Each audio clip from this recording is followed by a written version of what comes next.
Okay, we'll call the meeting to order. Make a motion, we appoint Peter Heflin acting chair for tonight in Michelle's absence, the chair's absence.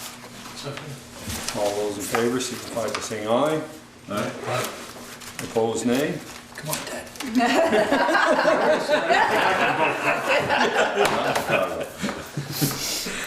All right, motion carried. First item on the agenda. Dean, come on up. Good evening, folks. Do you know everybody, Dean? I don't think I do. I'm Peter Grover. Peter Coffey. Peter Coffey. Ted Lalas and Ed. Nice to meet you, Dean Grover. Peter, hi. Hi. Joel Booker. Joel, we met. So Dean is here. I gave you the letter that that Alan Heisinger looked at the plans about Bristol co-housing connecting, and I explained to them last time that originally we just believed there was a different size line, right? A service line that was coming out of North Street, and it ended up being 3/4 instead of the 2-inch that you thought. Right. Inch and a half we were expecting. Right. Yep. And then, so we looked at the plans, and the road foreman, agrees that connecting onto North Street would have been the better plan. But you know how Peter feels about cutting into the roads this time of year. So Peter felt like if they can do it, if they can wait until May, then you connect. If you have to do it before May, he thought it would be better if they connected on Park Street. And I ran that idea by Alan Heisinger, and he said, well, it's gonna look crazy on the plans, Yeah. but it's doable. It's kind of convoluted. That was our reluctance to go with that option, but it'll work. Yeah, the question I had about it was, so you directionally bore, right? Yeah. So what's the situation with, we always called it the big dig, going up going up North Street. What happens to, is the water line gonna freeze going under that? Well, with this, the horizontal drilling, we're going to get down well below that pipe. Okay. And so we shouldn't have a problem with that. What's this game? So Well, vertical scale shown here. We're down. What's the distance between here? 2.5, 3 feet. I hope you And guess. that's enough, despite that that's gonna be a cold channel? I think so. Yeah. So Yeah, I would say so. It's not gonna be directly cold. You just don't want it right under it. You're down so deep that there's a lot of heat flux coming out of the ground. No real influence from the surface, but of course there is influence from that pipe. Right. But I don't think it'll be a concern. So is there a way, just out of curiosity, I don't know anything about that, is there a way that you could still put a pipe within a pipe? I mean, is there a way to protect it, or are I'm assuming you're, what if it freezes? Normally, if it's after the curb stop, it's us. But in this case, we're not gonna take responsibility for that. And it's probably gonna be, you're looking at using HDPE. Yeah. So it's not gonna be, Not as, we're not gonna be able to thaw it the Right. way we conventionally thaw. Right. there are ways to over drill and pull in pipe that's insulated, but at quite high expense. Yeah. And I feel confident that we're not gonna have a problem with the depth that we're gonna have. If it does freeze, will you take responsibility? I think I would assume that would be part of your motion, is to do that, because not necessarily Dean, but certainly Bristol co-housing, right? Absolutely, no, it's been a question on it. So I guess my question is, where would the curb stop be? Because this is only for service to that complex. So that, yes or no? Well, yes, it's only for service to that complex, and I would say that we could conceivably put the curb stop over on Park Street. The only issue I see with that is that everywhere else, we're just on the edge of the right of way with people's property. So, but given the circumstances, I don't know that it would necessarily be. I don't have any fears of that ground freezing underneath that pipe if he's 3 feet below it. The most you're gonna get is maybe a foot there. If you're not, anywhere where you're not traveling, typically the frost doesn't go down, so. You were having freezing problems up and down North Street, but those were pipes going over Under, the one to They the were fire going under. station going under, and it's not clear whether it froze there first, or whether it froze in the station first and then worked its way back, you know, because we couldn't move water. Got it. That's unclear. We had some heating issues. We shut the upstairs off, so we weren't running as much heat, so that therefore the basement wasn't warm. I see. And it froze in the basement, but we don't know which froze first, the Yeah. basement or the street. But didn't the fire station freeze, it used to freeze before we moved out? It moved, you know, not just because of it. Yes. Yeah. Yes, it did. Because after the big dig. I- We were under the I understanding whether the don't- big dig ever blue boarded underneath it. Yeah, I don't remember, I recall the back station would freeze up. Yeah, Right. it froze before the big dig. Right, the back station did, I never known the front station to Yeah. freeze. Yeah. It also froze over here. So I guess, Yeah, It also froze underneath the Shaw's parking lot there years ago, but frost was down like 7 feet. Yeah. oh, really? so is this, And that's what makes me nervous about this. is this line just gonna feed the front three? Or the whole complex? Yes, the front three. The others have already been fed. So with the new 8H line that the town and you and co-housing Yep. agreed to pay half on, Right. we split the cost. Why doesn't everything come off that line, that 8H main?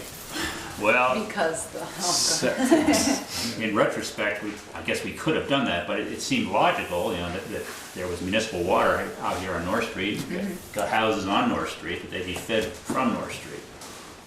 We did check to see whether we could retroactively feed from Mountain View Street, but we already had pipe in the ground, it wasn't big enough to reach that far and give us the fire flows and the energy flows that we need over here. So, And you'd have to go through the septic system, wouldn't you? well, we're kind of going around it already, to the north, Oh, it is, okay. but there's too You much. mean there's not enough- line. Flow coming off, not off the 8H main. No, beyond that 8 inch, there's a 3 inch and then later a 2 inch. And then we'd have to maybe go back We to went to 8, 3. we went to 8 where? Right at the end of the street. Right, at the end of the street. At the end of Mountain View Street. That's where, yeah, the pipe that we, the town, shared cost on was all 8 inch to the end of Mountain View Street. Oh, it's not quite to the end, actually. Yeah, it's back a ways. Has the cost been announced, is done? What it's gonna cost to this, to do these three versus bring it off one 8-inch main that was, is brand new? Has that cost been? No, we haven't. I mean, that would involve tearing up a lot of pipe that's already been installed. We haven't really entertained that I mean, approach. tearing up, I don't get what you mean by tearing up what pipe?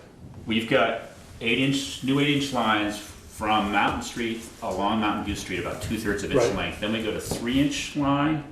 It starts to feed into Bristol Co-housing, and that goes to 2 inch line before you get to the buildings that it feeds to. Now, we're trying to reach even further to these 3 buildings, some of which have fire flows, and 2 inch just doesn't do it. So you'd have to go back and rebuild to get the flows that you need with the pressures that are available and whatnot. so it seems like you could deal with it by having him put the curb stop on the Park Street sign and obviously, you know, Well, I know. Or the just other making them issue- an agreement that they're, are those more than single-family houses? Yes, they are. Mm-hmm. So then, 3 buildings on North Street are a duplex, 3-plex, and a 4-plex. okay, so in that respect, we can't shut the water off to them anyway, because they serve more than one household. So us having shut off on the other side of the road isn't really an issue. As far as being able to shut those off, I would probably recommend that we put curb stops over there so that in the event they had an emergency, we could shut them off separately. yeah. But I think if we, you know, I'm confident that it's not gonna freeze, as I'm sure he's fairly confident it's not gonna freeze, or he wouldn't have recommended it. So if we put a curb stop over there with the understanding that we're only liable for frost to that point, and I wouldn't have a problem with that. So you're proposing a curb stop? on Park Street. Yeah.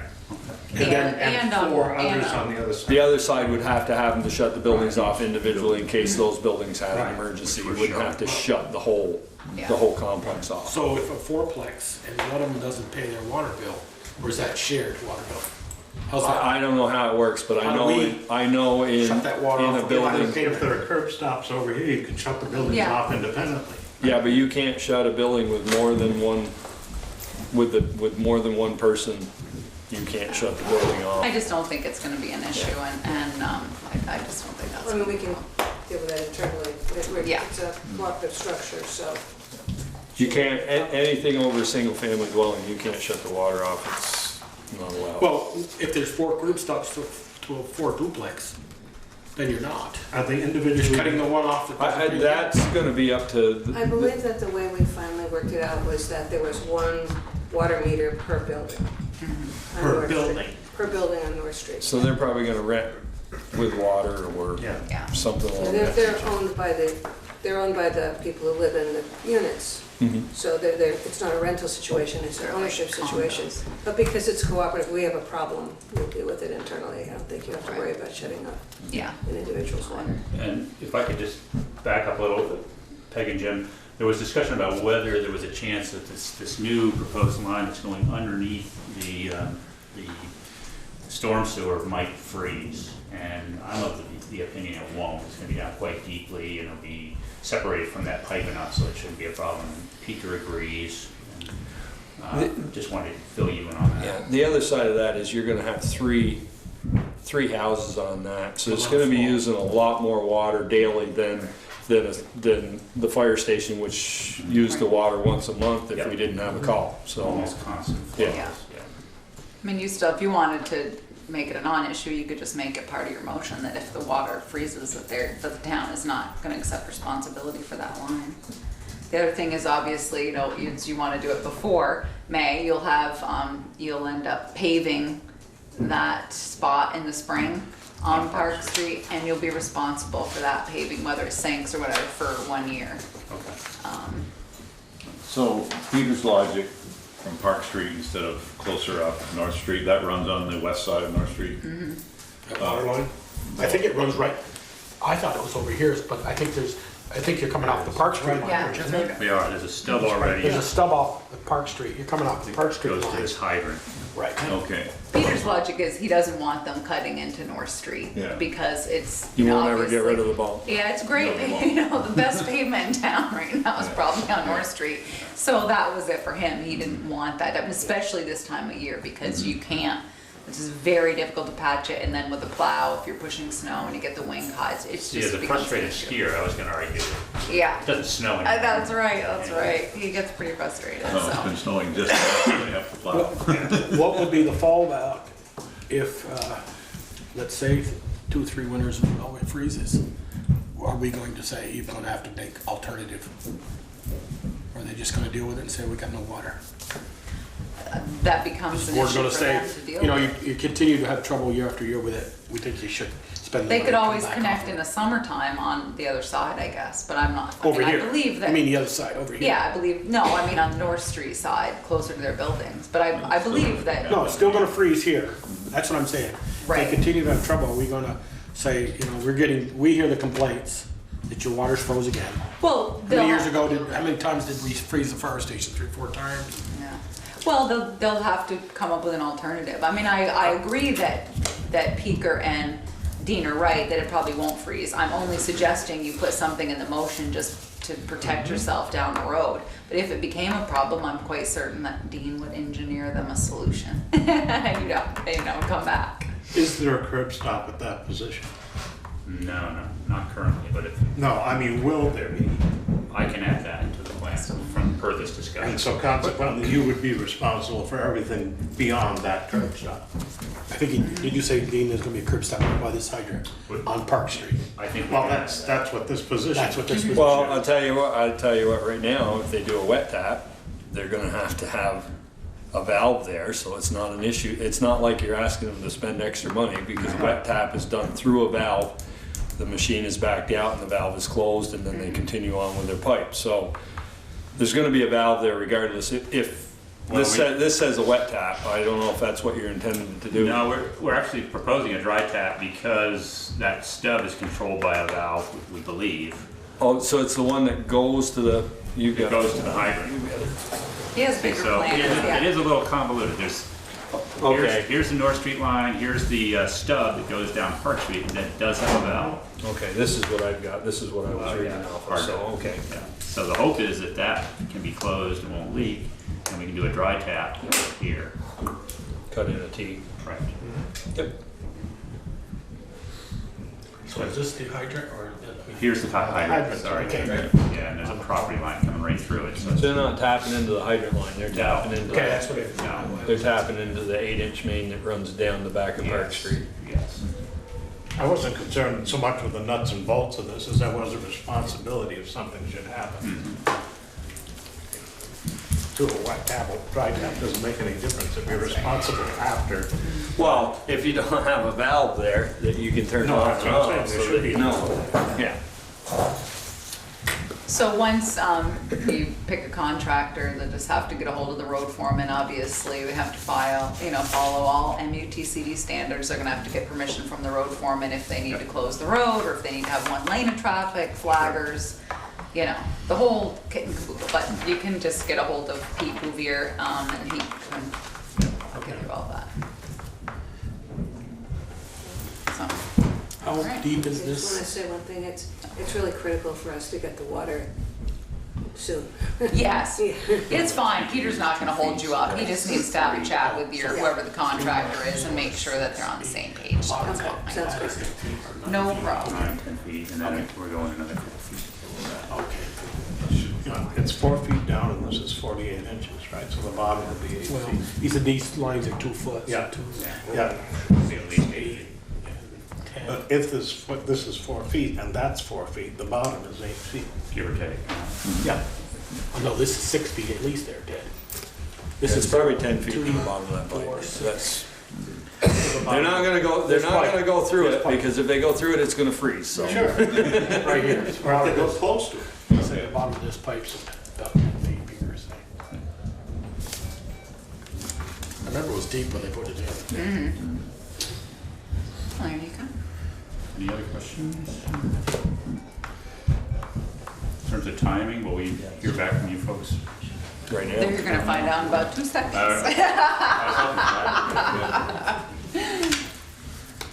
Guys want these? Why don't you do the motion, because you have more expertise in this, Well, or Joel? go ahead, Joel. I make a motion that we allow, is it Bristol Co-Housing? And Dean Grover's engineering to engineer the water line hookup for the houses on North Street project to go to Park Street, to directional bore under the street, and the town accepts no liability of freezing of that line in the future. From the Park Street For the Park connection. Street connection. I'll second that. Any further discussion? Hearing none? Should we reference option 1? You certainly can in your discussion, Ted, have Tasha reference You option. can make that. Option Yeah, 1. she can just reference it in the discussion. Because it's broken out there. It's a good idea. I like that. Yeah. Yeah. Tasha, can you just reference option, in the discussion, option 1 of the Grover Engineering Report dated, what's the date on that thing? Let's Oh, see, it may not be dated. dated. Just, that's fine.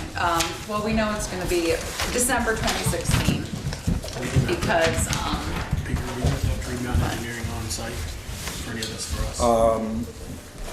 I think every time we hook, if it's some hook into the main, we have Green Mountain, don't we?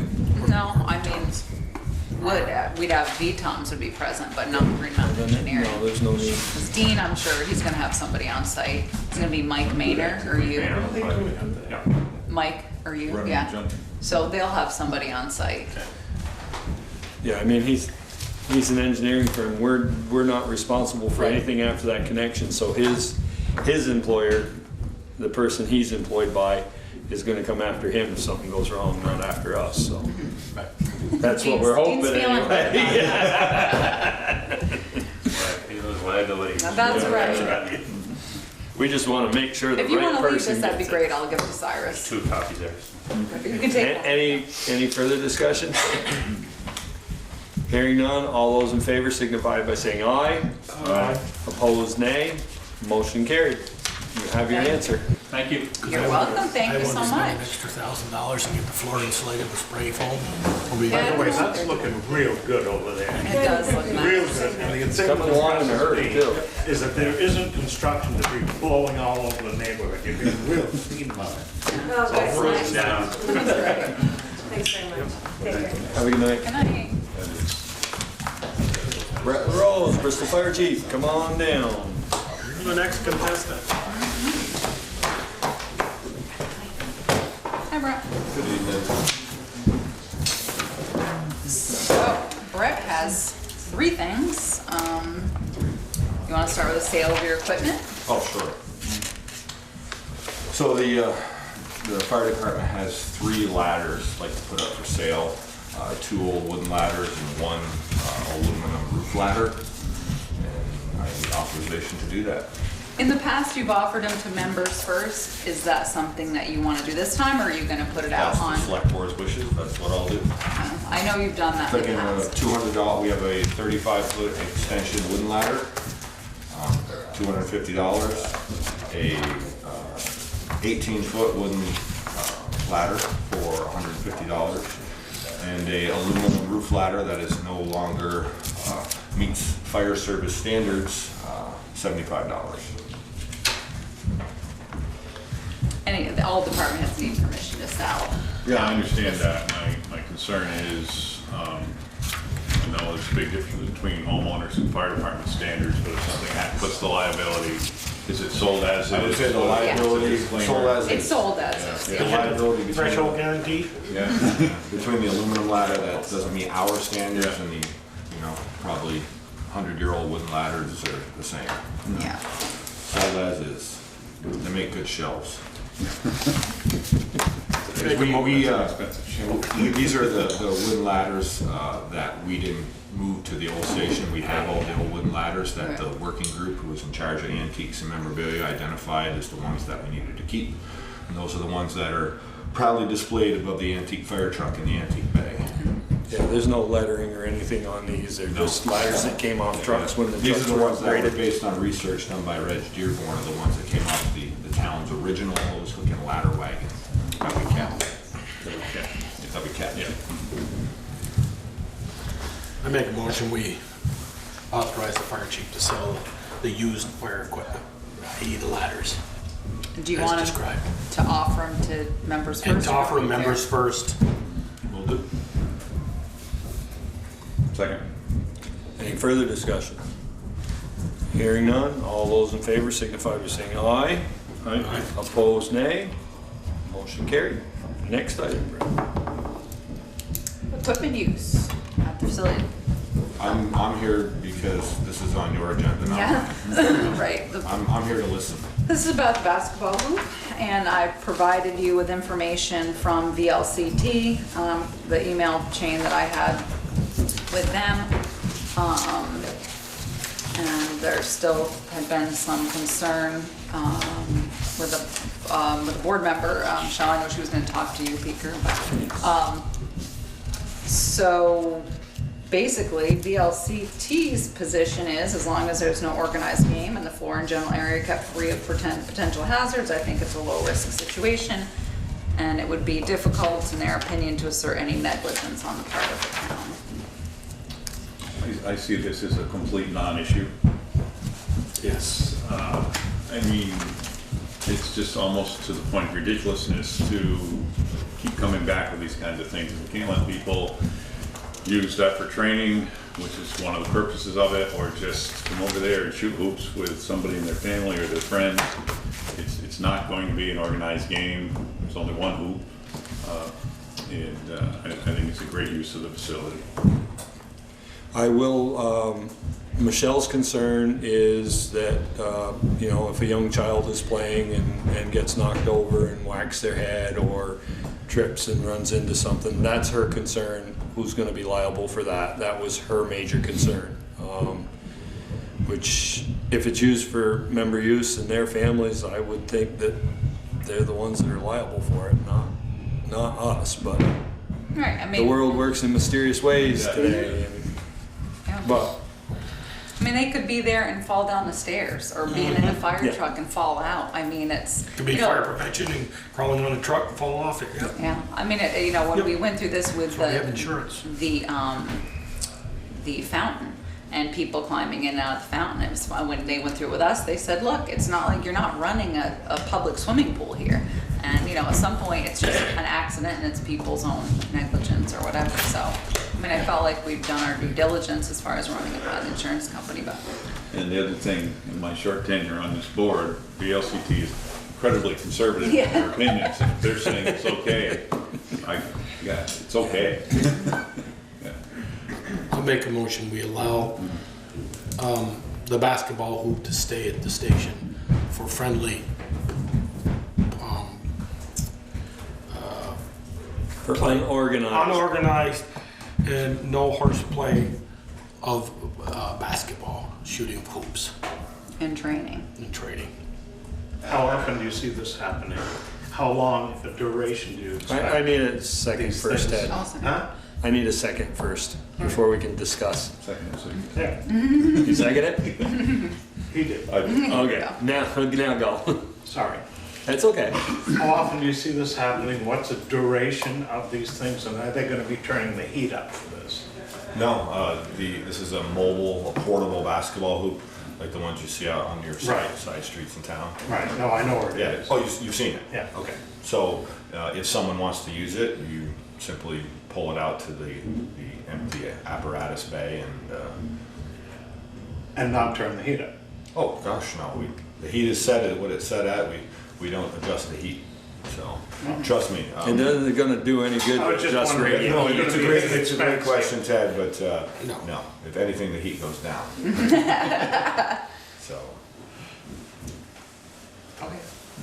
Any further discussion? Alrighty, all those in favor of allowing the hoop to be used at the fire station signify by saying aye. Aye. Opposed, nay. Motion carried. Next item, Brad. You're racking right through them. They are I tonight. apologize, I don't The last thing is Your resignation. two resignations, Oh, I yes. think, that Yes, is in thank here. you. This is a new process. Okay, so Saturday night, January 14th, at the annual meeting of the Bristol Fire Department, I announced to the membership, I had already received them, 2 resignations from firefighter Daniel McDurphy and Stephen Martin. Both of those individuals are relocating due to jobs and family. One to Hartford, Vermont, and the other to Charlotte, Vermont. They've both been a joy to have on the department, their enthusiasm. I'm sad to see them go, but I am happy that they both plan to continue their fire service. Dan in Charlotte, he's already spoken to their fire chief, and I know Stephen was looking at one of the neighboring towns over in the Hartford area. They are a full-time fire department. But, so yes, I received 2 resignations that were effective January 15th, yesterday, the letter. So I guess you folks need to I act on think those. you would just accept them with regret. Yeah, I'll make a motion, we accept their resignations with regret and wish Dan and Stephen the best in their future endeavors. Any further discussion? Hearing none, all those in favor signify by saying aye. Aye. Opposed, nay. Motion carried. Do you have anything else for us? If I may just take this opportunity real quick, I understand, we're a very large organization, currently 38 individuals I'm ultimately responsible for it. I know I've asked in the past, but I would ask for the same courtesy from my select board as I give you folks on a daily basis. Should a firefighter come to you with a concern, that you first ask them, have they spoken to the department head yet? I mean, obviously, if it has to do with me and they're not able to speak to me, you know, perhaps they could speak to their company officer, but it's very difficult to effectively manage and supervise when, you know, personnel goes straight to the leaders of this community, you folks sitting at this table with a concern, and then I'm caught off guard and can't try to address it internally. Because I feel that enables behavior, and a behavior that could be taken care of internally. And so I needed to get that out there because I've asked before, and it's just a friendly reminder that I treat you folks with respect. I just would like it in return. Has there been a problem with that recently? Recently, yes. And I can't speak specifics. No, didn't ask you for that. That's all I had to say. Thanks. Thank you. Good.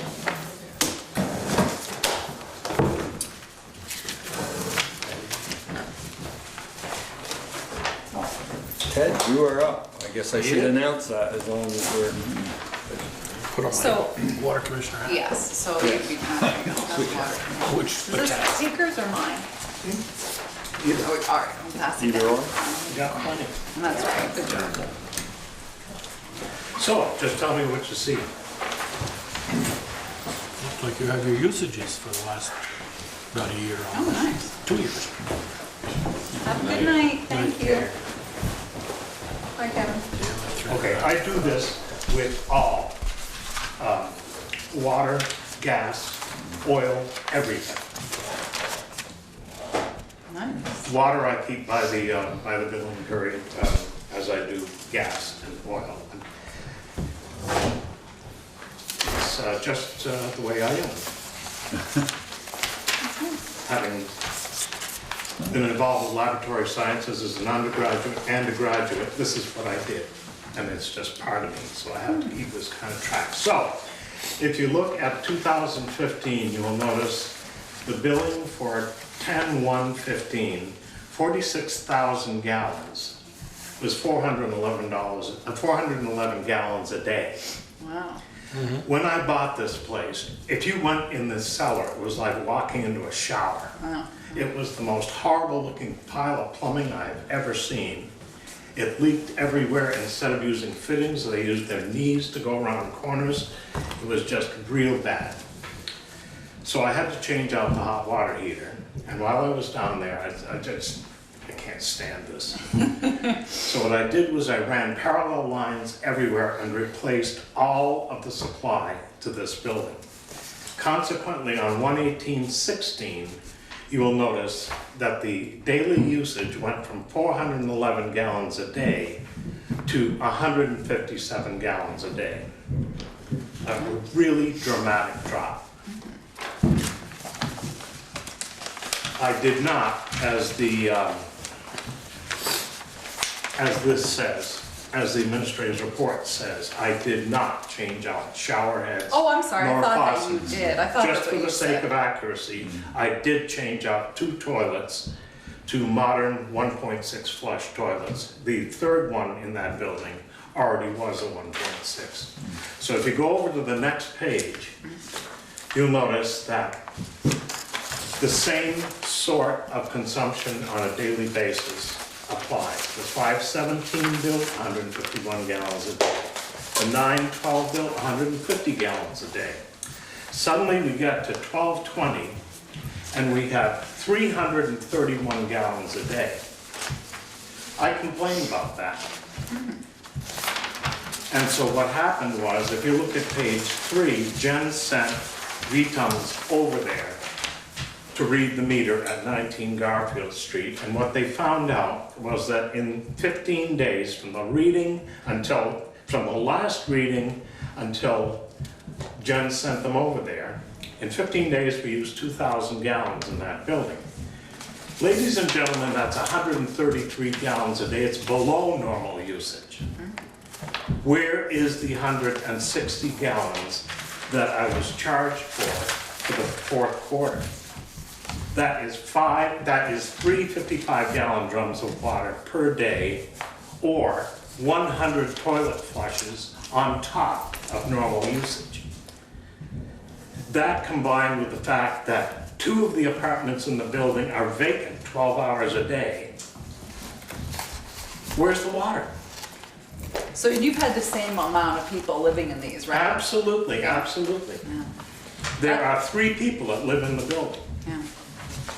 And that's the trick that I explained to Ted was, you know, we sent Cyrus back, which was what we did to see, you know, to make sure Ted didn't have an ongoing issue, and he didn't.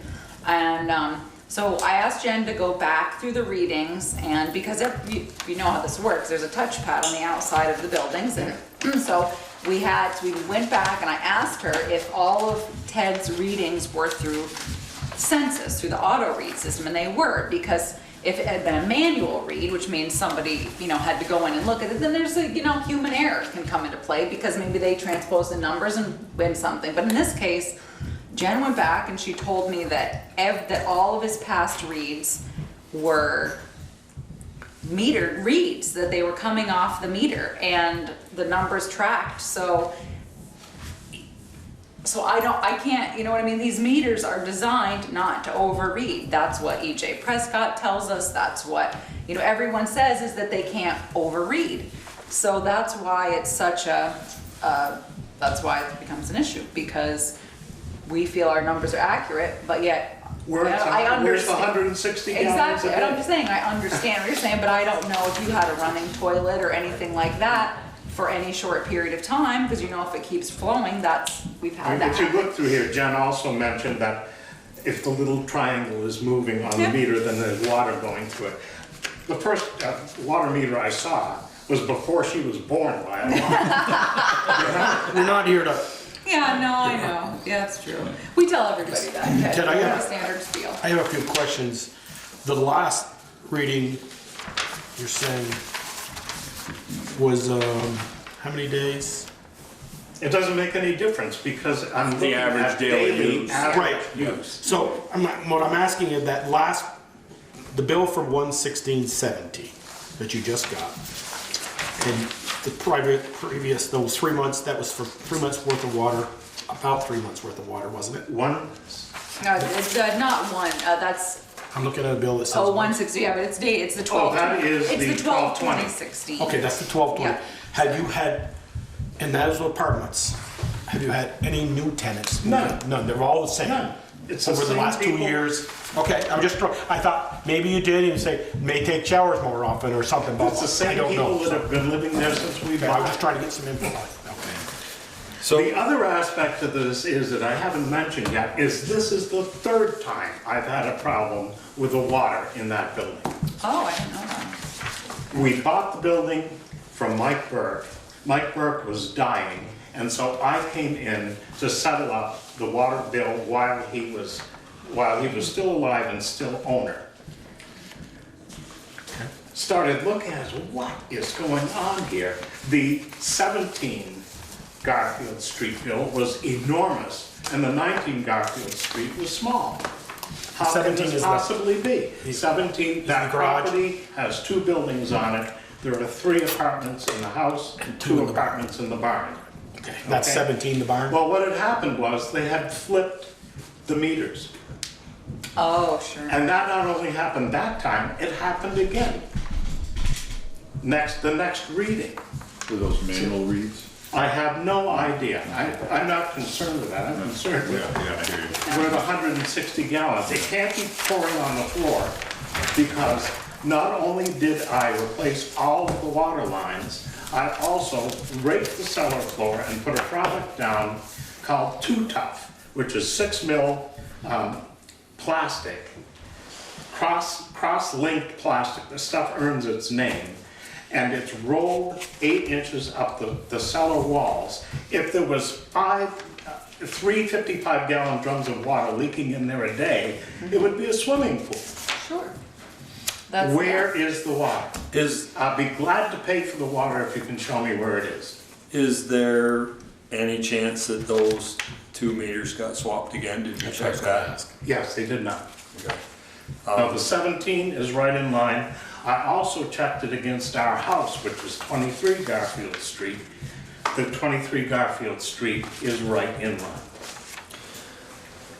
Well, what typically in the past, it's unfortunate, but that water has gone through that meter. I And- disagree. And we've had a number of people who have come in, we have never, since I've been on the board, we have never abated a water bill. Because the water meters are told, like Therese said, that they can't overread. I don't So believe the that. water goes through the meter. I use that cellar for storage. It doesn't And I necessarily. go over and look at the meter and the triangle is stopped. I use it, I don't even have to check the meter. I can hear the water going through the waste line because PVC is loud. Yep. Do you have an outside spigot? NO. That's the only other thing I could think of. We've had No, that it's, issue as well. it's toilet or a sink or something was drizzling is the only thing that I can figure because you're back where you're back where you need to be now. No, I'm not, because when they measured the next 15 days, we were below. Right, well, you do a 3-month average is definitely gonna be different than a 15-day. 15-day average. Peter, that's 100 flushes a day. I know, trust me, I understand. I've got a water bill where my toilet's stuck and I paid the big bill because the water went. No. They're brand new toilets. What, you think I should check that sort of thing, or I can't hear the water flowing? We're not suggesting anything. It's just hard, Ted, because it's one of those situations where we have data that shows it went through the meter, and you know, we would have these people come down and tell you that they've been telling us for years is that these things are designed that they cannot overread, and that's the basis of every argument, you know, we've ever made on this is based from the manufacturer. So it's tough for us. No, I don't buy it. No, I don't buy it. That's a huge amount of water. It is. It was And 100. it doesn't appear anywhere.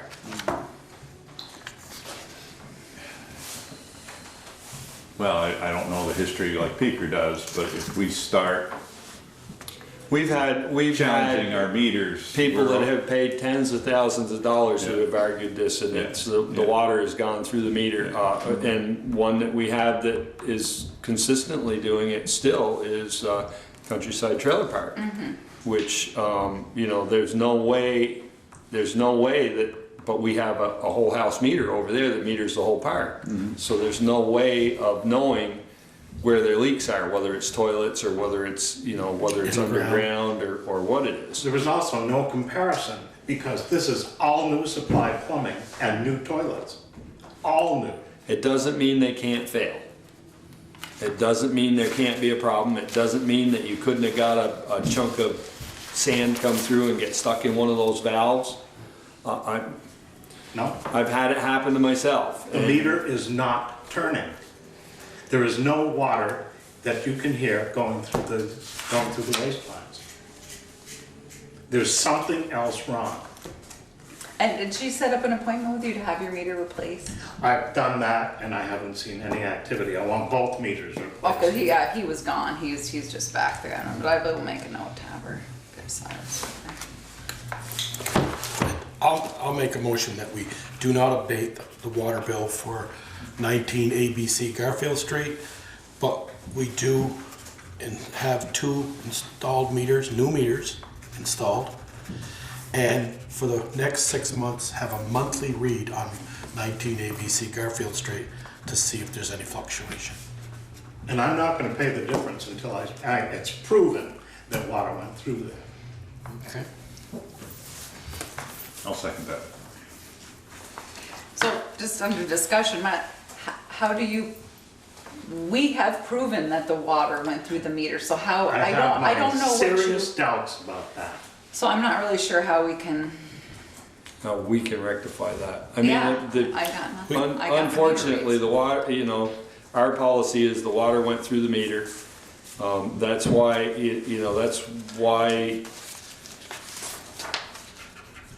we have the policy. Is because we can't prove that you had a leaky toilet you know, you can prove that it didn't go in your cellar because you have the plastic down and you know it didn't go there. But for all intentional purposes, that meter recorded that water. And The meter is wrong. Look at the next 15 days. I understand that. They That didn't doesn't have any mean, guesses. it doesn't mean that somewhere in that time frame that something wasn't stuck in one of those, a faucet wasn't left open, or, I'm not denying the fact that you check it, Ted, and you keep an eye on it. I'm just saying that the water went, it's our policy that that water went through that meter. The meter does not overread, therefore the water went through the meter. That's 18,000 gallons of water.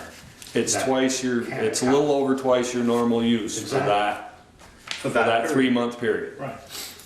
Ted, those 15 days that we're talking about, Yeah. that you said actually went down a little bit, your daily use. Yeah. Your 4 tenants in that house, were they notified of the water, or 3, were they notified that the water bill was, did you knock on their doors and say, hey, the 20th of, or the 13th, or whatever day it was? I asked them, yes, have you been using an excess amount of water? So, okay.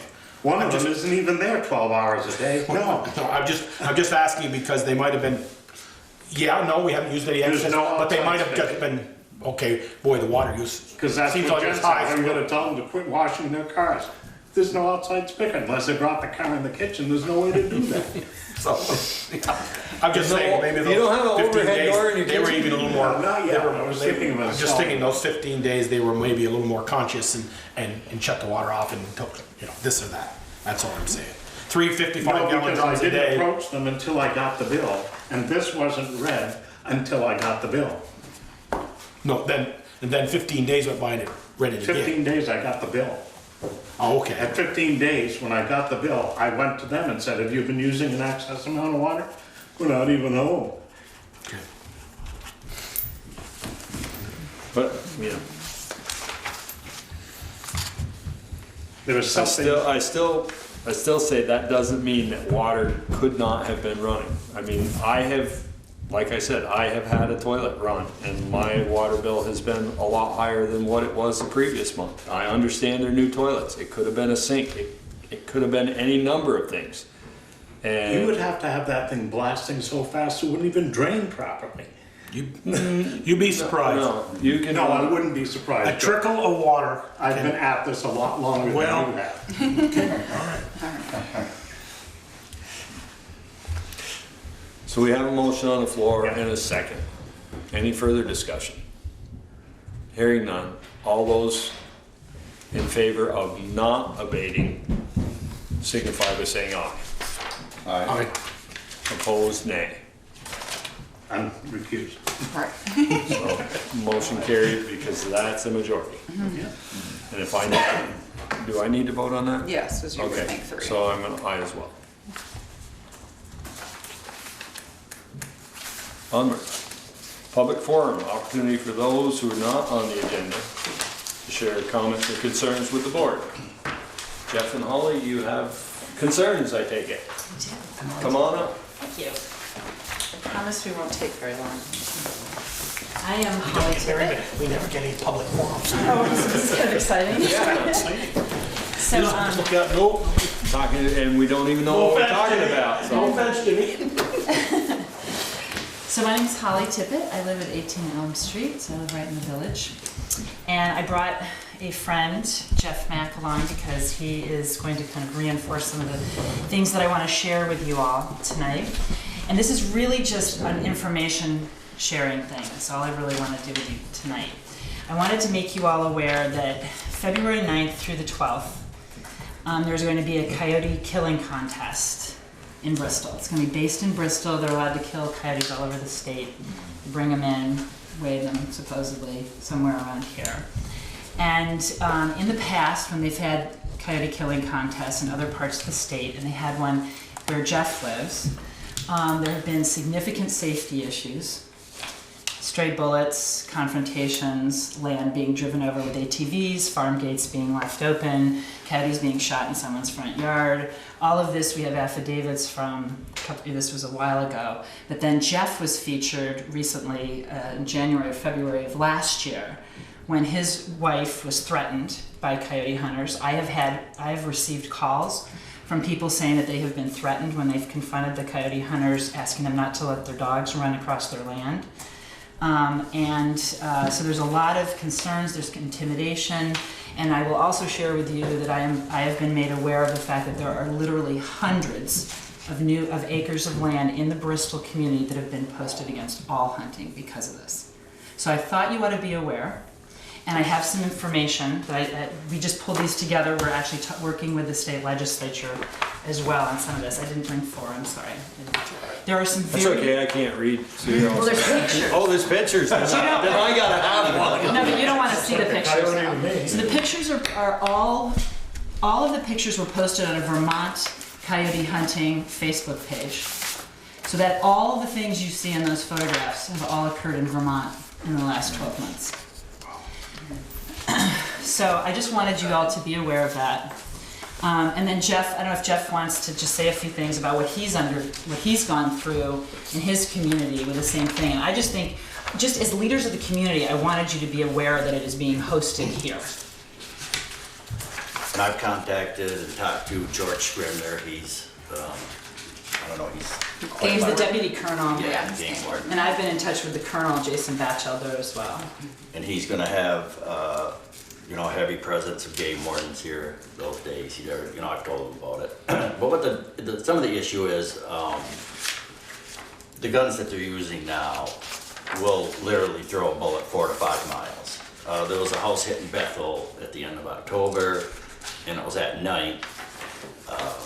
And they say, I haven't read the report yet, it's over in White River Court, I gotta go get it, that these kids were target practicing. But from the investigating officer, they told me that it was an unconventional bullet. And the bullet would have actually gone 4 to 5 miles if it hadn't hit anything. This one went 1.5 miles before it went through the house and ricocheted around the kitchen. Nobody was hit, fortunately, thank God. But there's been 3 houses in Shoreham that have had bullets go through them. These guys, these guns that they use now are a lot different. They like to road hunt a lot, and a coyote will run 40 miles an hour across the pasture. And when they start shooting and there's a bunch of guys, they don't always look at the backdrop. And when a bullet doesn't hit anything and you're out in the open pastures, it will continue on until it hits something. So that's another danger. And these coyotes will live in around your homes. And so a lot of these, you guys don't even have an ordinance. They can still shoot in town here. Yes. You can just So start they can fire. get as close to the houses as they want, and it's not against the law for them. So they'll be able to do that too, and they know all this. This is what they do. So I wanted everybody in Bristol to be aware that there could be a lot of pickup trucks with a lot of dead animals and a lot of shooting. And when these dogs, they do it with dogs, and they let the dogs go, and the dogs go in the ravines and chase the coyotes out. So it gets pretty loud. If you're not into that kind of thing, it's not very good. So we have the aspect of land getting torn up, private property, the harassment, a lot of dead animals, and it's wanton waste. They kill them for nothing. They don't eat them. They don't do anything with them. A lot of them get dumped at anywhere they want to dump them. They just push There's them been a out, lot found at the watershed. and they just push them out Touch back with to the president truck. of the watershed about that. And then the select board, there's nothing you guys can do, what I already know, because I went to my select board in Shoreham. But if you guys are aware of it, then, you might want to tell your police force that this might be going on. So it's just a lot of ruckus and a lot of guns. Yeah, because just so you're clear, it is legal. It is Yes, very it is It's legal in the state of Vermont, and as we mentioned to Jeff and certainly Holly, is that, obviously their best course of action is through legislation and speaking to game wardens, and while they have their concerns about it, it's not illegal. And they can do it at night, and it's a full moon that weekend, and that's why the Absolutely. contest will be that weekend, because it is a full moon. Well, there are things that are illegal that they do, like Right. running their hounds through people's land, disrespecting landowners' requests, Shooting from the road. shooting from Shooting the from the road. truck. Right. So there are things about it that Yeah, happen. which people could certainly report to, and we'll make the Bristol police aware of it. That's Yeah. correct. Yeah. There's a picture here of a coyote in a leg hold trap. I didn't think those were legal. Oh yeah, leg hold traps. There's I see. You absolutely. can use those? With Oh a yeah, cat- you can use leg hold traps With a cat too. anywhere in the state of Vermont. There are Okay. trapping seasons. They trap bobcat, otter, muskrats. Some of them are drowning traps. Other ones are leg hold traps. And there's a season, a trapping season on coyotes as well. Hunting coyotes is 365 days a year, and There's one no of the season only- on them? And none at all. And Day or it's- night. And in their breeding season and in their birthing season, they can still be They shoot shot. big and small, pretty. And they can be hunted at night, which is Pile so of them here. unusual. Yeah, I can't There's even very look few at those, animals Joe. that can be hunted at night. What do they have for predators? Nothing. Coyotes? Yeah. Zero. Humans. Humans, that's about all, I think. We They're, have they're considered a keystone predator in certain areas. coyotes. Especially in the absence of mountain lions and So there's nothing to control their wolves. population? They control, They do. they control their population. So we have a fact sheet in there. They're one of the most interesting species because if they're under severe hunting pressure, but the food sources are available, they'll breed more often and they'll have larger litters. So the excuse that we're getting rid of predators on our deer population is ridiculous because the more they hunt the coyotes, the more coyotes there will be. Have we seen a lot of turkeys in the fields recently? Well, some of the reasons they hunt coyotes because they want to save the turkey population. I don't see any shortage of turkeys, do you? I've never seen a shortage of turkeys. No, Coyotes are mostly scavengers. They're mostly scavengers, except for in the spring. But if you've ever had the experience of what they do, it can get pretty gruesome. I did, after you emailed me, Jeff, and I want to tell the board, Jeff and his wife have our clients at the bank that I work for. They do our landscaping, so I'm full disclosure there.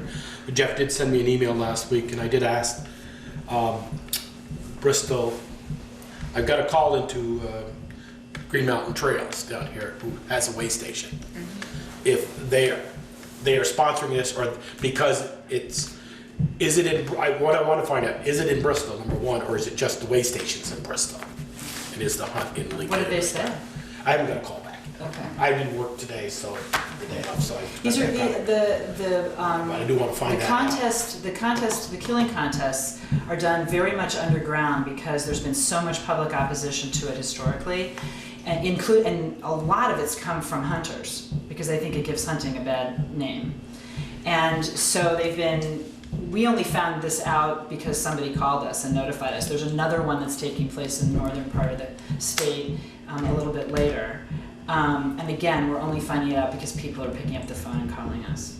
So you might ask around and you might get a total blank stare because either they truly don't know or they don't want to tell you. The guys, a lot of the coyote hunters won't say, yeah, I'm a big coyote hunter and I'm proud of it. That's not what they do.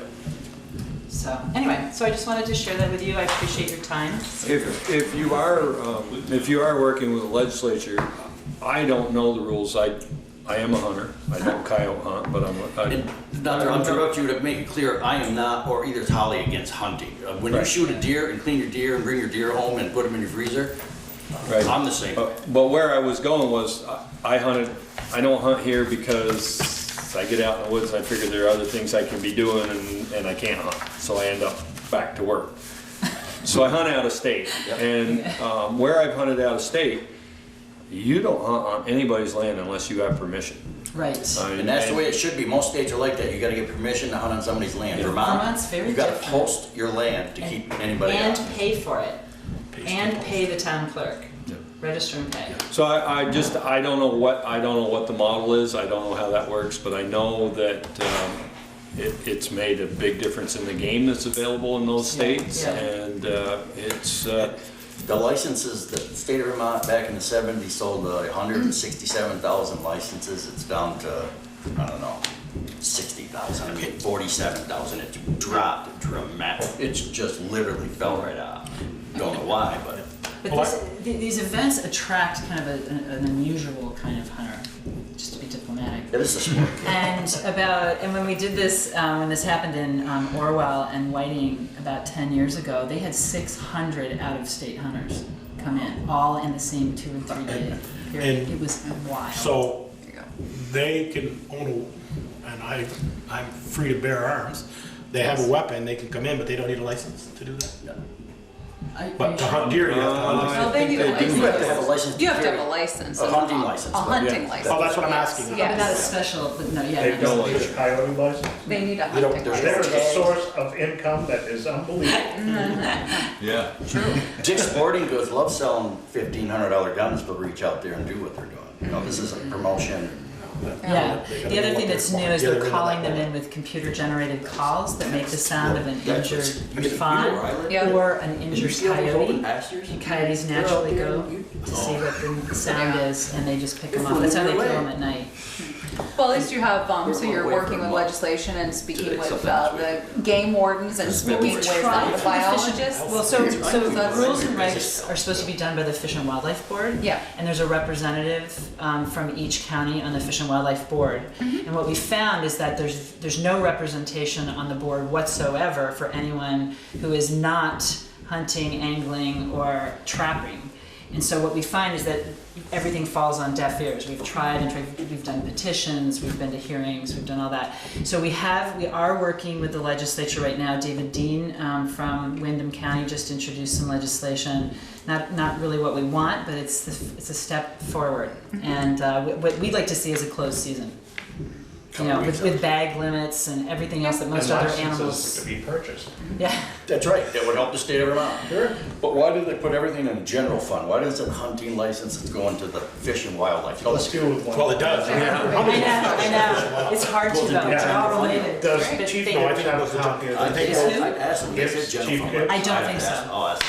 We can put it in his mailbox on the way out. I mean, I know, Yeah, I'm gonna talk to you know, you'll hear once in a while in November, a deer hunter will say, I sit in the woods and a coyote went by. And I was gonna shoot it, but, you know, I didn't want to disturb the, you know, for a deer, but, you know, does a deer hunter now and then shoot a coyote during deer season? Yep. I'm not gonna say no, That's right. Absolutely. because, you know, they're in their, you know, Way different. yes, but to make it just all we're killing today is coyotes, They do this too close because to there's nothing houses. else to do here. Well, there's a lot. But they of do. them, but I that's remember not- you guys had one, you know, and well, in Bridport a few years before that happened. got shot. Guy got shot and the bullet went through the woods and another Guy sitting on his deck. sitting on his deck, took a bullet into somewhere. I was in Oh Bethel. yeah, it went into his jaw or something, Yeah. didn't it? I was Yeah. in Bethel, looking at this house, you know, it was in October, right after this house got hit. I was over there, and I was driving on the road, and half a mile from this house, I saw a guy, and I said, "Do you know where they were shooting from?" Because he was standing outside his house. He said, "Yeah, across the road, across River Road, across 107. So this bullet actually crossed 2 roads before it got to the house. And he said 8 years ago, my best friend, retired professor from St. Michael's College, was sitting at his dinner table having dinner That with was his in wife. Essex, yes. The bullet went through the house and killed him instantly right there. And the bullet didn't, that one didn't come from that far, it was 4 guys shooting. See, these guys aren't watching the backdrops. Yeah. You know, when they get excited because they see a coyote and they're not watching and being safe. They think they're gonna hit that coyote, the bullet's gonna stay there, well, it's not. Correct.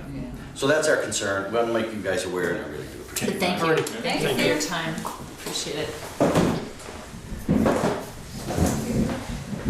Okay, Joel, see you in the spring. See ya. Stay high to Katie and have a good, I will. down in Florida for a month. I will. Okay, bye-bye. Mary, if you want that, if you I would would like to felt it post some like of the pictures, if you wanna do that, that's fine.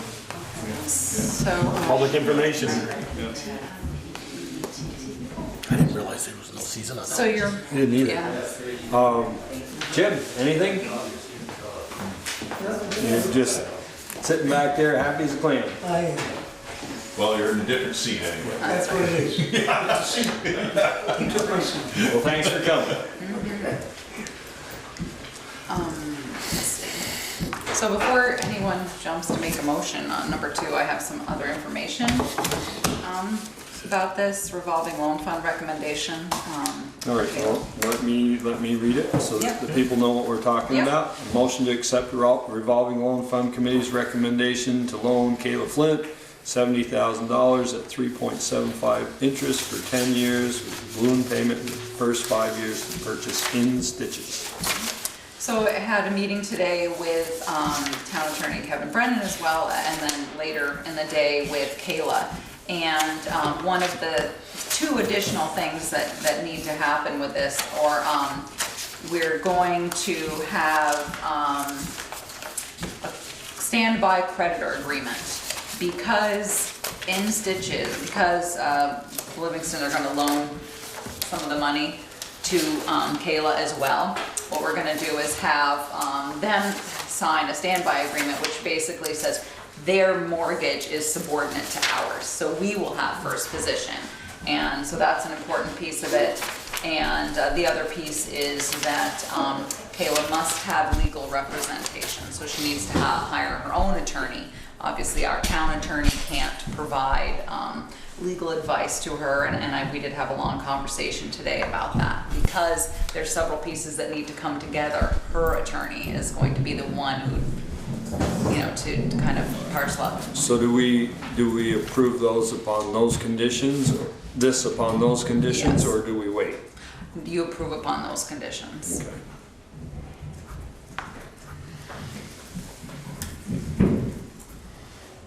So say those words again, it'll be my motion. Okay. So it's all of this that's typed out for you. Okay. As well as, it also would be based on that Kayla must have legal representation, and that the seller financing is subordinate to the town's loan, And she's also got some skin in the game. which she does, which I verified, yep, and I got the lease, so I followed through on the other two pieces. Good, Natasha. I can, there you Do I go, have a say I can second? adjust it later. Second. Further discussion? Hearing none, all those in favor signify by saying aye. Aye. Opposed, nay. Motion carried. Vermont Paddlers request to hold the annual New Haven Ledges Race April 1st, 2017, or April 8th as a backup date. They've been here many years. I mean, they see what they've done before, certificate of insurance, Bristol's additional insurer, and EMT's on site. Contact Bristol Rescue and Fire and Police, and the state police. I think they've been a good host. Yeah, we've They never treat had the a land very complaint. good. And I make a motion we allow, the select board allow the use New Haven Ledges race request. Second. Any further discussion? Is that per the conditions in Per the back? conditions of the In the letter back. dated January 9th, 2017. Any further discussion? Hearing none, all those in favor signify by saying aye. Aye. Opposed, nay. Motion carried. Motion to accept the 2017 Certificate of Highway Mileage. And for you new members, all that is verifying the mileage of our paved roads? Or Class, our it's just class, class. Class 1, 2, By and 3. class. Yes. So I, which hasn't changed other than we lost that section over by the rec club. That Right, but- .06. well, it will change though, however, I had forgotten To add Firehouse Lane. Firehouse Lane Drive. So I reached out to the gentleman today, or Friday, and so that's 380 feet, so it's .07197 miles. And he said that we could add that to class 3, and in order to do that, there's 18 million things we have to Afford. do, of course. So it's the certificate cheaper of to just do it highway next year? mileage. And, well, we get money for it, and you have to sign this certificate of completion and opening of a highway for public travel. I mean, it's not getting very far, but I can certainly drive down it. Run into that So those tractor. are the only changes, yeah, and you can see on here, the one of them was that, when I think it was Ted and Peter and maybe Joel, I can't remember, it was 3 of us, I think, or 3 I of you. didn't quite make it, I meant everybody. Right, was and there. Michelle, that's right, to discontinue that little Yes. .06, so. So that's what it is, so I can, if you guys make motions, I can pass these. Make a around for motion your that we signature. accept the certificate of highway mileage year ending February 10th, 2017 with the additional firehouse drive being added per the town treasurer, town administrator. Further discussion? Hearing none, all those in favor signify by saying aye. Right? And you can see you have to sign on both of them on the bottom. And it's all of you have to sign. Opposed, nay. Motion carried.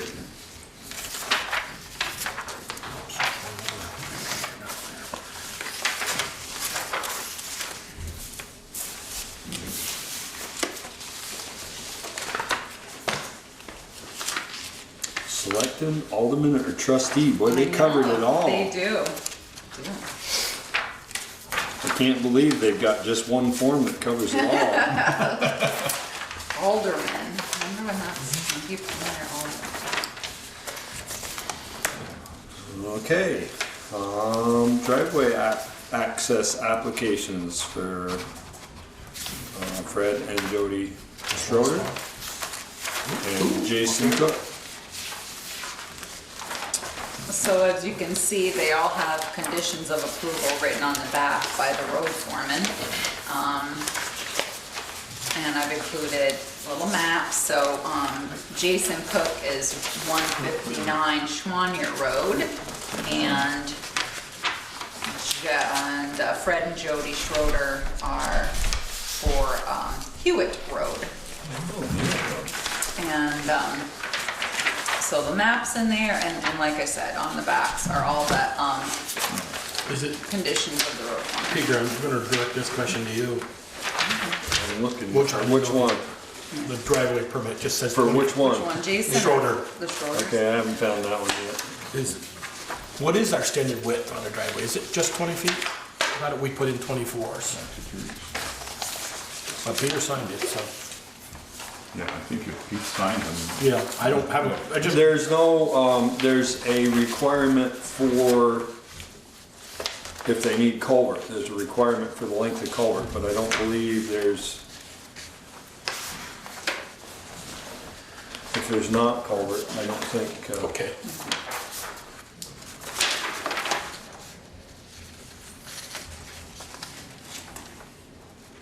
And as you can see on the back, see, you know, they always write to adhere to all the MUTCD standards, and he talks about, usually outlines any culvert needs on how, level it needs to be, if it needs any pitch, so and he's it always. is on there, Joel, condition number 4, driveway shall start at 30 feet wide and taper down to 20 feet.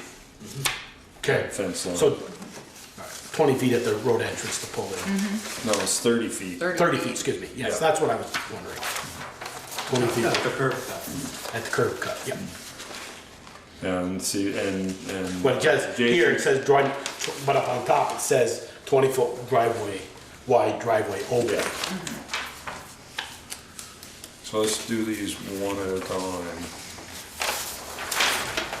Yeah, that's right, it does say driveway opening, is that implied? Consider the opening at the curb cut? They, east corner along here, that was that's what Fred wrote, and then, his description, and Yeah, but then, shouldn't that be 30 feet as the well, I driveway think opening? that's what he was thinking. This is he could his, get away this with. is his, this is his application, and on the back are our conditions. Right. Yeah. So Peter goes out with, zoning administrator, and they,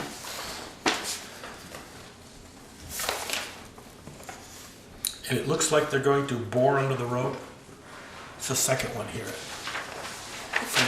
That's- And right away, digging will have to be done by boring under the road for the period of the year. The applicant will be responsible for any, That's and not, he's settling.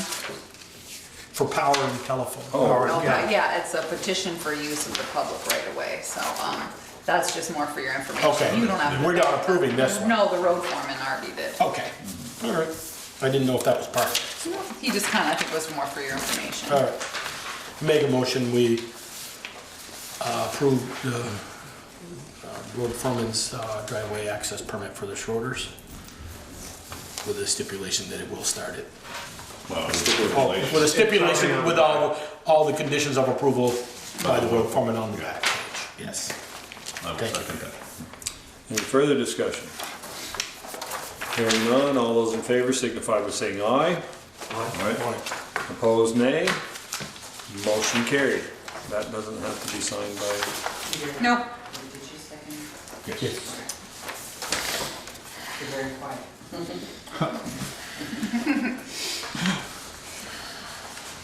he's very quiet, but trust me, he gets his point across.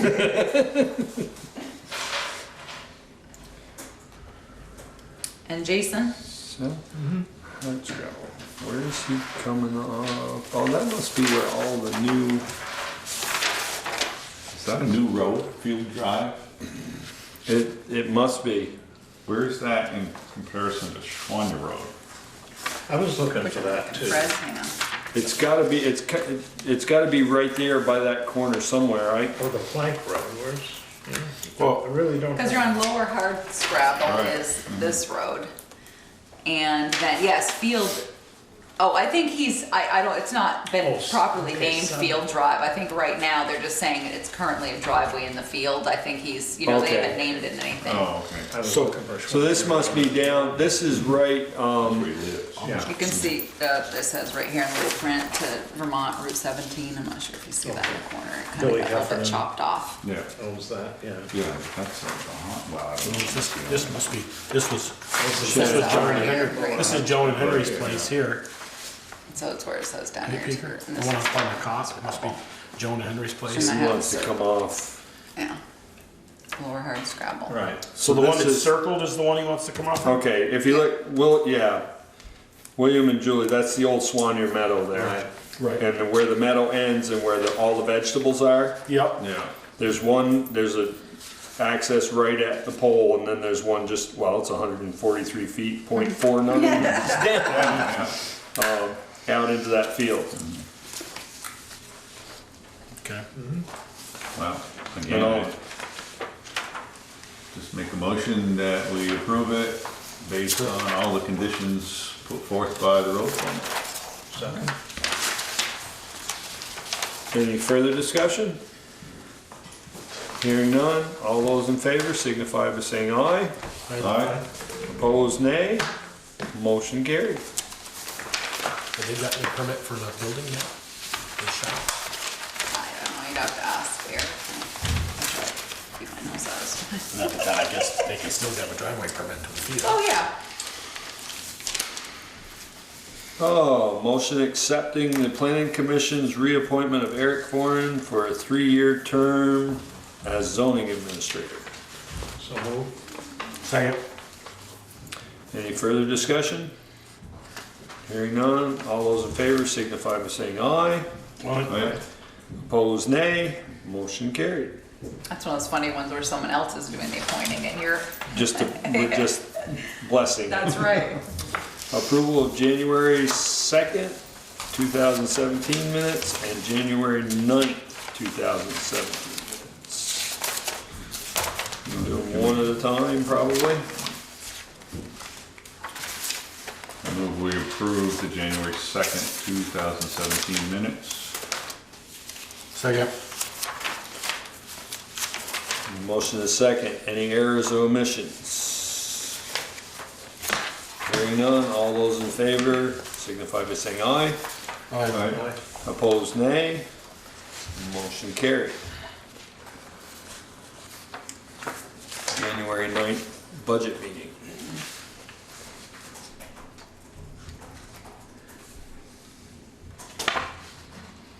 Make a motion, we accept the January 9th budget meeting, selectmen's meetings minutes.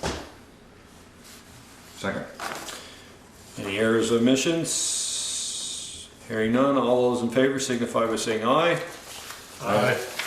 Opposed, nay. Motion carried. Bills payable, warrants, and liquor license. So Tasha, the warrant is for $80,562.05. Does anybody have any questions on the invoices that I can I just- help you with? I got the answer to one. Yeah, sure. 3 men, 3 hours to replace 15 switches. The fire station seemed a little excessive, but what can you do? What was Eastview's bill with the fire department for $837.50? That was to assemble and put up the flashing sign. Oh, okay. That one. Okay, just a little then. Okay.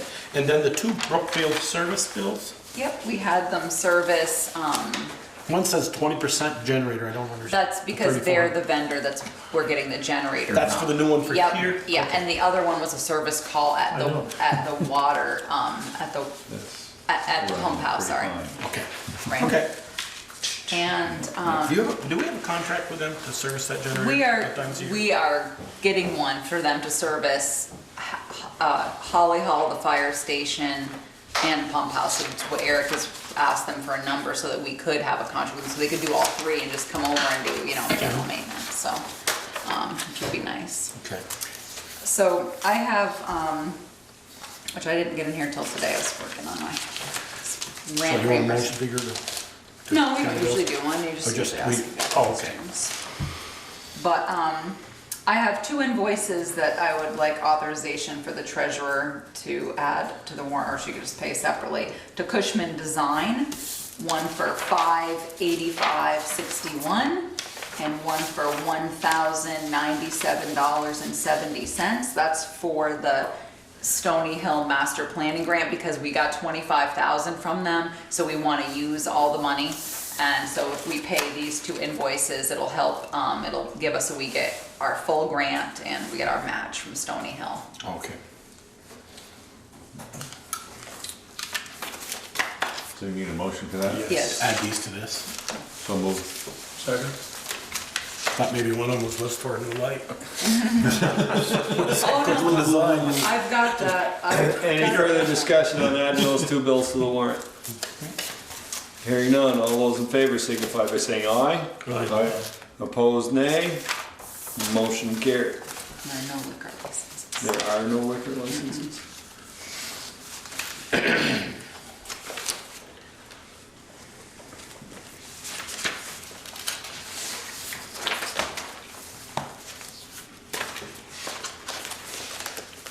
All those. Did everybody see these? Yes, that was the last one. Select board concerns. Ted? Any word on Mountain View Villas as far as a revolving loan? They were going to close that out, I thought. Mountain View. Villas? Not yet, not that I, Okay. because we just did a loan with them recently, just like in September. I thought they were gonna pay it down. Oh, maybe you're thinking of Aquavitae? You are absolutely correct, And I'm on that's- the wrong line. Oh, that's okay. and I have that down here too. And Aquavitae, there was a letter in your packet about Aquavitae, Oh, wasn't it there? was? Maybe not. I read one. I was gonna ask the same thing, Ted, about Aquavit, because we were told in August that we're Yeah, gonna there's pay a- you off when we leave town December Okay, 31st. Maybe it wasn't there. Okay, anyways, we received a letter on January 2nd, 2017. Maybe it's on my list of things. Oh, it's on my list of things to tell you. They did issue us a check for $6,000 on January 3rd, 2017, and will repay the balance in full by March 31st, 2017. So, sorry, I was So on. they just pushed it out. They Sorry, did. Mountain View Villas. Yeah, no, that's fine. And, so that, yep, that's. hopefully Aquaviti, good. Mountain View, I see how I you know, mix they're that all up. the It's- same. Anything else, Ted? Peter? I'm good. Joel? I was gonna bring up the same one with Ted, but it's nice, revolving loan borrowers, it's nice to see. Most of them have all caught up. No? Not all, I said most. I said most, they're all in December except a couple. One was initially in January, so nice to see, that's all I got. So I've had something that I forgot since before the first of the year, and I just remembered it, so my concern. Valancourt is trimming lines for, I'm assuming, Green Mountain Power. And they have 2 signs set up at each end of their job site, and 1 on each end, and no flaggers. And they're working in the road, they're working in blind spots.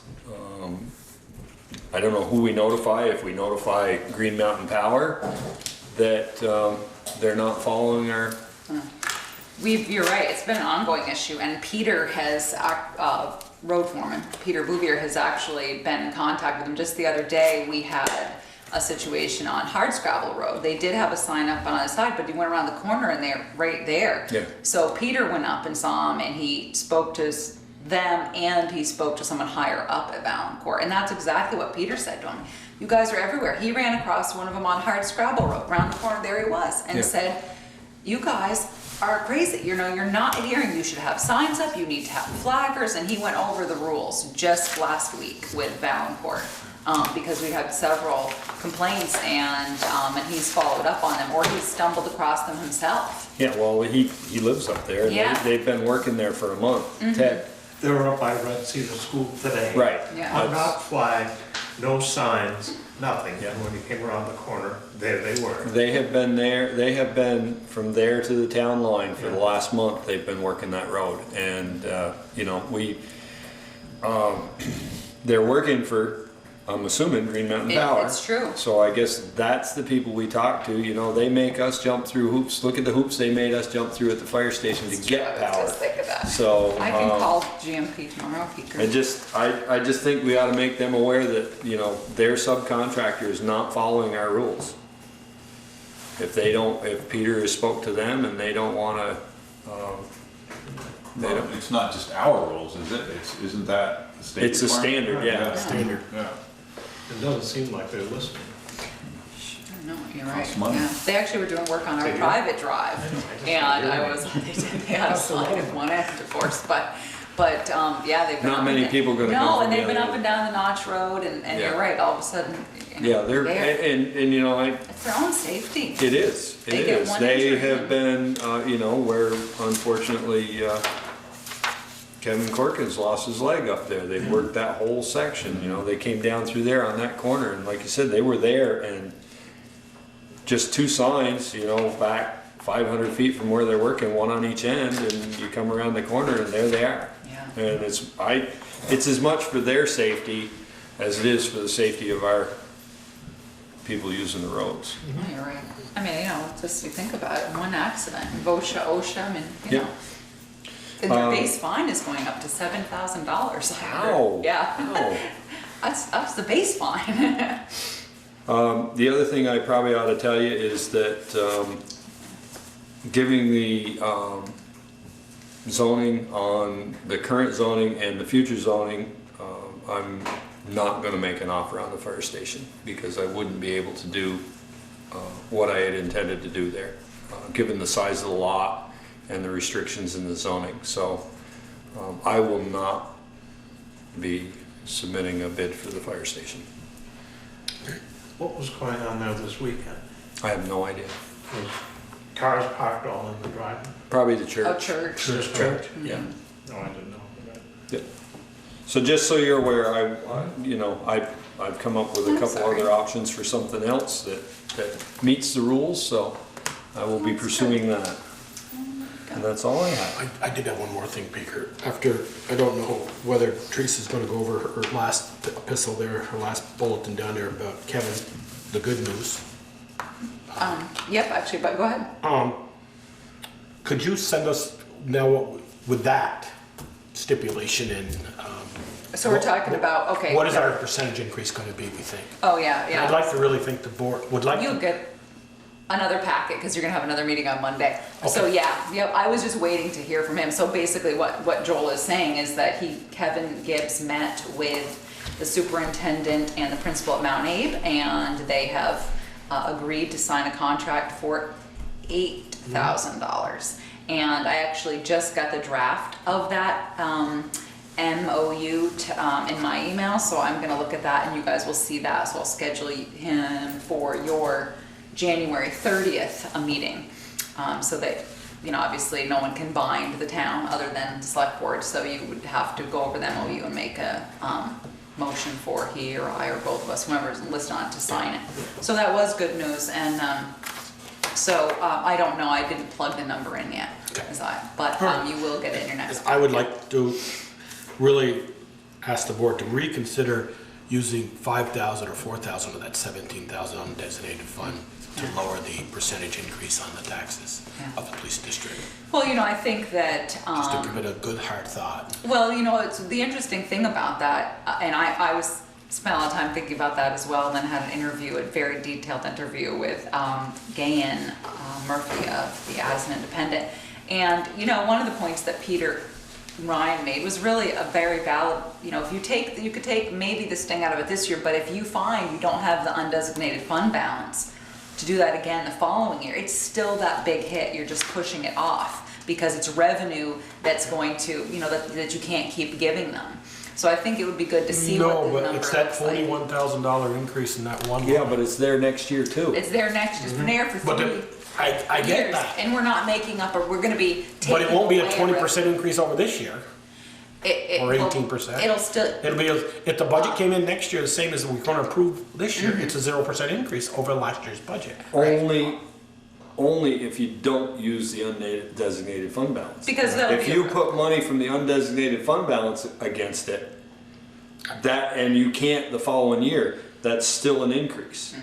That whatever you put, that $4,000 or $5,000 is gonna be an increase in that budget. I'm just trying to take the sting out a little bit. I know, and I. $41,000 increase in workman's comp, and I don't mind saying that. No, I know, and you're To right. the and- public, that's where it all is in that one line. Yeah, and the other thing too is, where the concern lies is the fact that we did not budget for the big insurance payout we had in this budget. So there's a very good chance that he could run a deficit this year. So again, it's just something else to think about. But let's see There what may the not six- be a fund balance, I guess is what you're saying. Yeah, let's look and see what the 6,000 looks like in there. I haven't given it, but you will Okay. get it in your All right. guys' packet. Well, I agree. if we run a deficit this year, it'll eat that whole undesignated fund balance Depends up. how big the won't it? deficit is.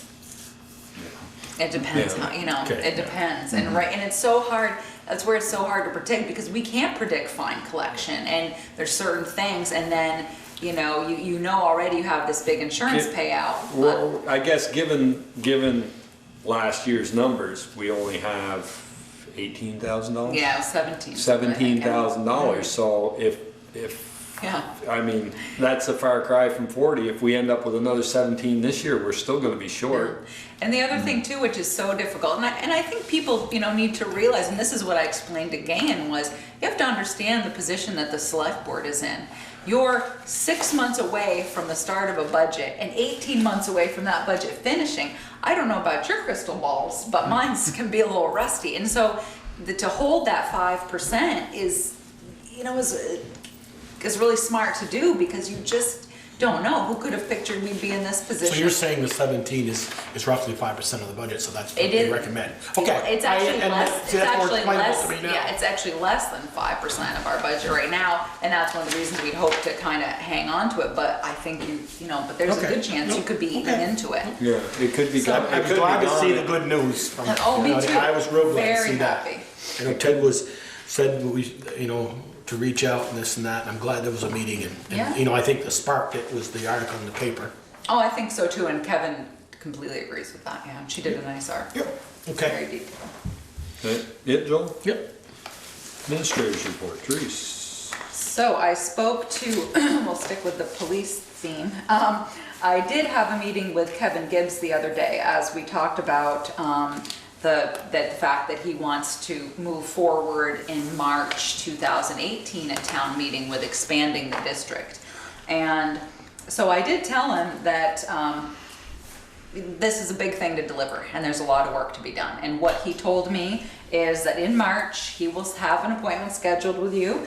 And in that, he's working on a PowerPoint presentation and that it will talk about the budget, the schedule, services provided by Bristol Police that aren't currently provided by VSP, maybe, call times and call volumes. I did give him a list of comparable towns, which was, I said to him, you need to really pay close attention to that because comparable towns are similar grand list, similar population, similar area, that sort of thing. And I did give him a list that Sergeant Crowe had helped generate when he did such a nice job last year on their salary adjustment work. And just had a conversation with Kevin, about this if you miss this one deadline, I mean, you can't. You need to get this done in March because the select board is willing to back you, but you need to give them the information so that they can ask questions. And, you know, if we're gonna end up doing a brochure or, you know, some sort of mailing. And he talked to me about how did we do it with the fire department. And I explained that we had, you know, a lot of public meetings, we had raffles, we had, you know, Ben and Jerry ice cream giveaway, t-shirts, you know, to get people in the door and help sell this. And because of the size of the fire department, obviously, you had, you know, 40, 45 members out there also talking it up. So I think it's very important that if the select board is supporting this goal of the police chief, that his feet are held to the fire about some sort of a time frame, because you can't spring this on the public. We need to have several public hearings and really get the vote out and or get the word out and try to get, you know, feedback. And I guess so as a board member, and when you're talking with him, I would hope you would emphasize to him, as a sitting member of also the police advisory board, that he would, you know, keep them in the loop so they can help out. You know, help hold more meetings, do pamphlets, and run it up the flagpole by the police advisory and say, before he comes to us five and say. I absolutely did that. That was exactly one of the things I said, was that I know that Sergeant Crow and I know that Jim Quaglino has had lots of information gathered over the past several years, that this has been talked about for, what, 110 years. So, you know, so the fact that there's a lot of information and it's going to take the whole, you know, everybody to sell it, the community to sell it, and also feel that if it doesn't go through, it's a referendum on the police department, and specifically the chief. And So I think part of what he needs to understand, at least for me to support it, is that it needs to do two things. It needs to be reasonable for the townspeople, and it needs to lower the current district's taxes. I agree, and not just for a minute. Right, it can't expand into the town and expect the townspeople, the non-district residents, to pay the same portion, what is it, 50 cents or whatever, that the village or that the district residents are paying, because it's not gonna fly.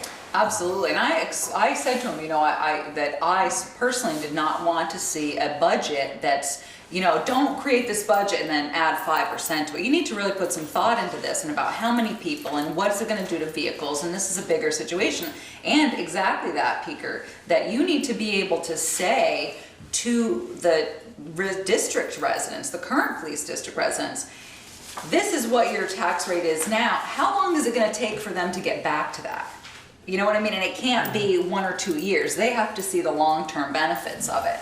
So I laid all that out to him. So I really, you know, when he comes in March, those are all questions, and we really need to be able to see all that information. I had certainly offered my assistance and explained to him. I mean, it is the board's. Once the board is behind him, it's also the board's, you know, duty to help sell it. But you need to have the correct information.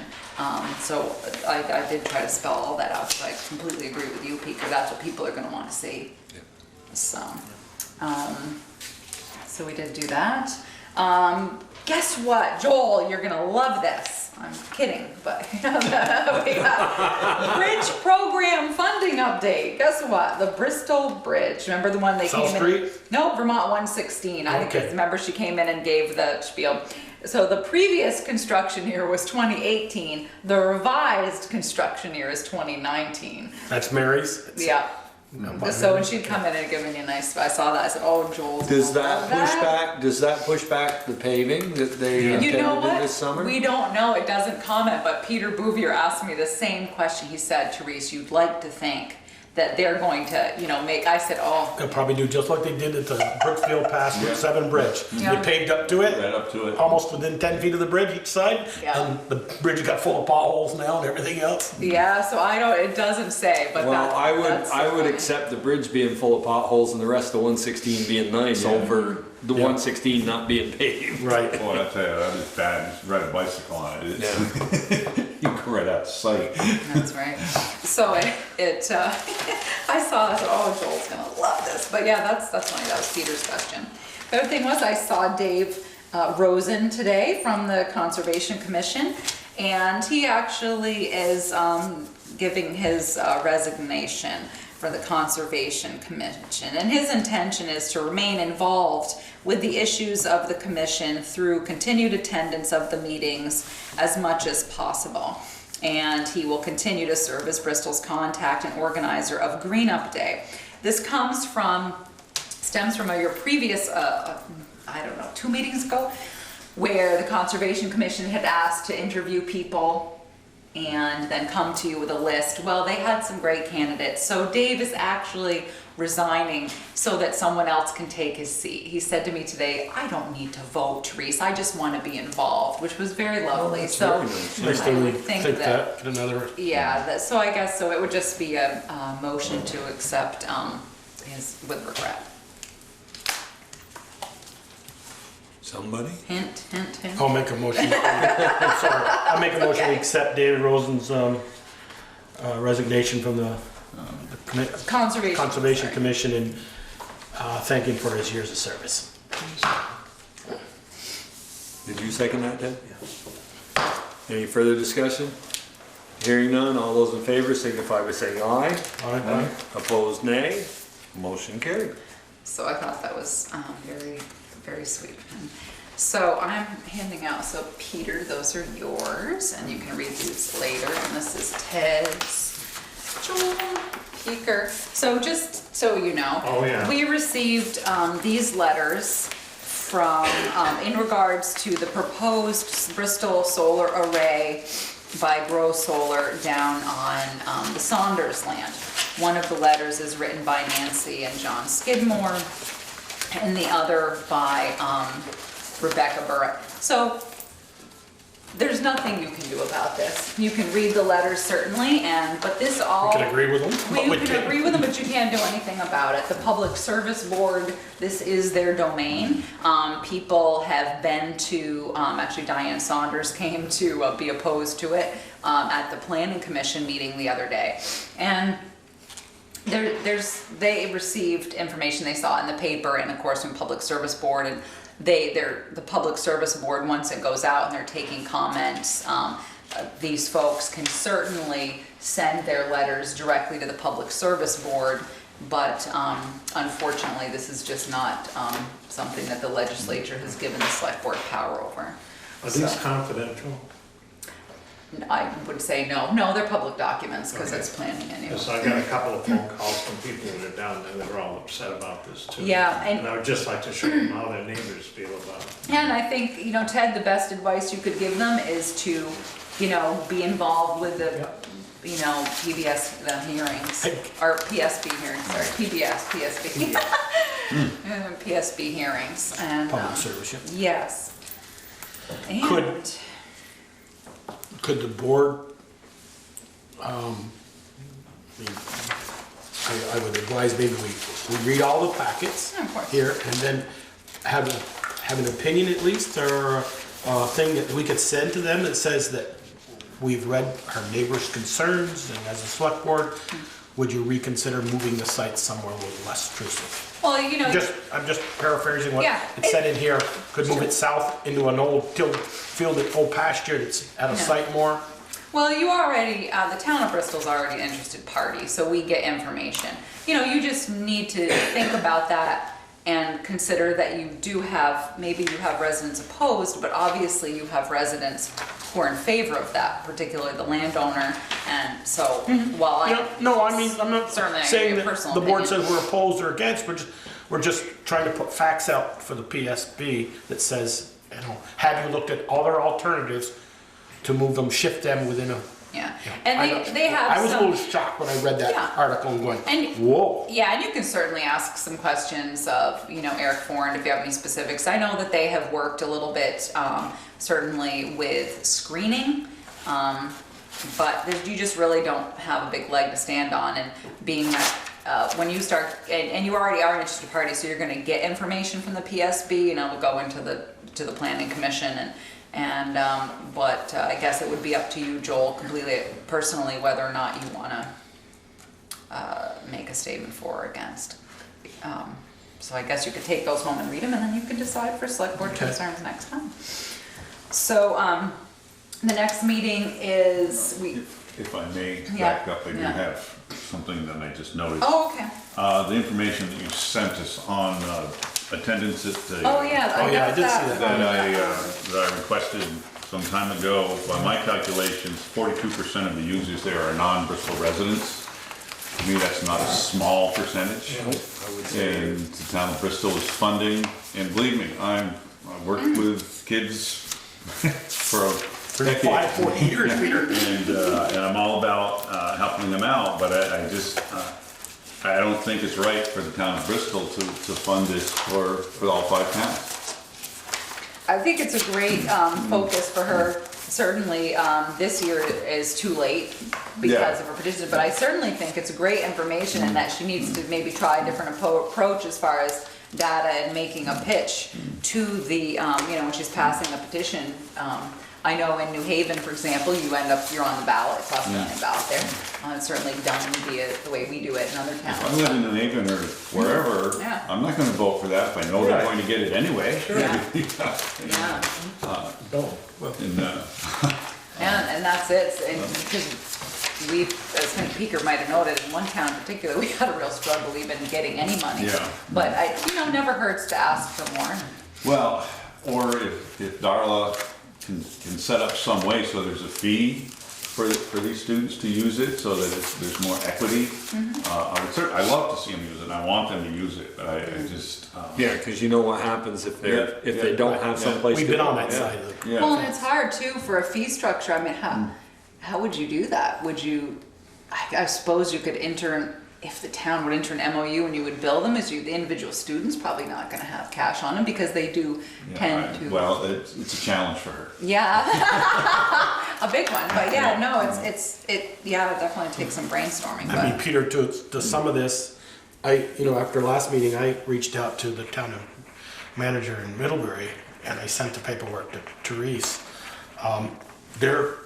They call it Addison County Teens, and their budget's $102,000, and they get a $30,000 appropriation to the town of Middlebury. They're on the list, like the beggars list, as we refer to it. That's all they get, is $30,000. Their budget is raised through other funding. and I did, reach out to the, Boys and Girls Club, and the You district. hope to have a minute. Yeah, the district manager is coming at some point to Burlington, and I did send them this data so that they would know, so that they could see the numbers. And certainly, moving, and of course, in this current proposed budget, you've knocked quite a bit of money out of the teen center too, as far as reducing that budget overall. So, The teen center was empty today. by going to 3:30. the school year, There's no school today. Right, Yeah. right, that's why it was empty. yeah, so- and by going to a school year, based budget for the building. And, so we'll see what we hear back from Boys and Girls Club. But I did get that, so thank you for sending that to me. And I don't know, but you're right, Peter, I'll mention that to Darla and see what she can come up with.